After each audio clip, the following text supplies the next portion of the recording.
Donc nous avons actuellement le plaisir d'avoir avec nous Monsieur le ministre.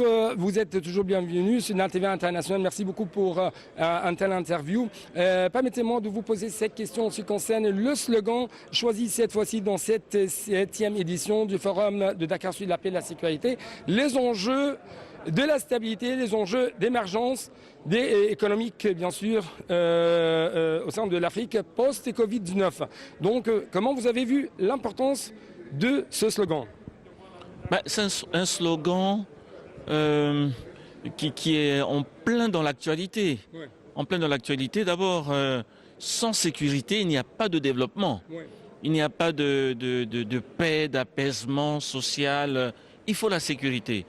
Et malheureusement, le continent africain donne l'exemple des tragédies, de l'absence de sécurité, notamment dans les pays du Sahel, du fait notamment de l'instabilité en Libye, de la tragédie libyenne qui dure depuis 10 ans. Voilà, donc c'est vraiment un slogan qui est en plein dans l'actualité, mais il faut que l'Afrique...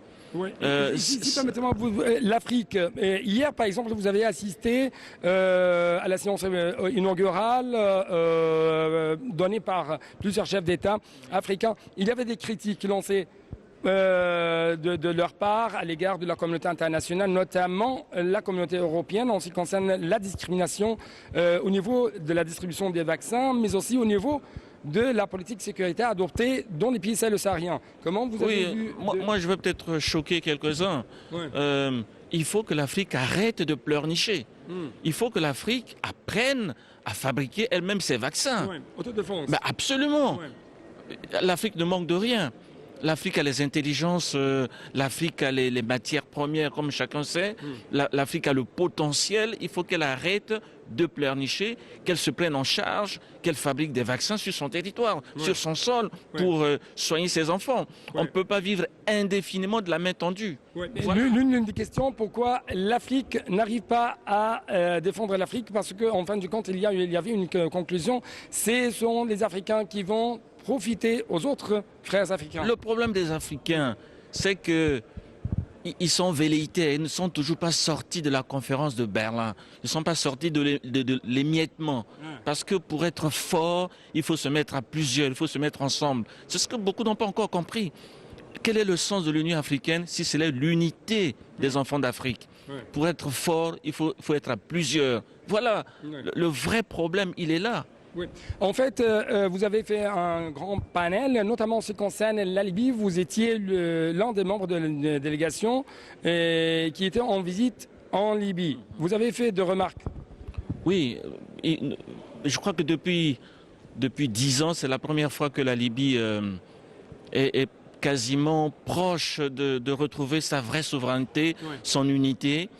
Il lui faut encore un effort, un sursaut, pour aller à cette élection qui est programmée pour le 24 décembre.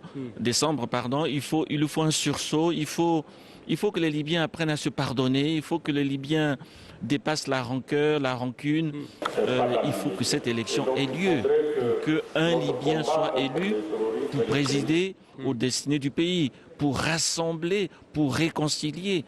Parce que sans cela, la Libye, il faut craindre vraiment, on ne le souhaite pas du tout, une somalisation de la Libye. Voilà. Balkanisation plutôt. Balkanisation, somalisation, c'est en fait la même chose. C'est toujours le même processus. Voilà. Mais je crois qu'on n'en arrivera pas là parce que je suis allé en Libye, j'étais à Benghazi, j'étais à Tripoli, j'ai vu des enfants debout. C'est vrai, le chemin n'est pas pavé de roses, mais ils sont décidés à réconcilier leur pays, ils sont décidés à aller de l'avant. Je dois vous remercier infiniment. Shukran.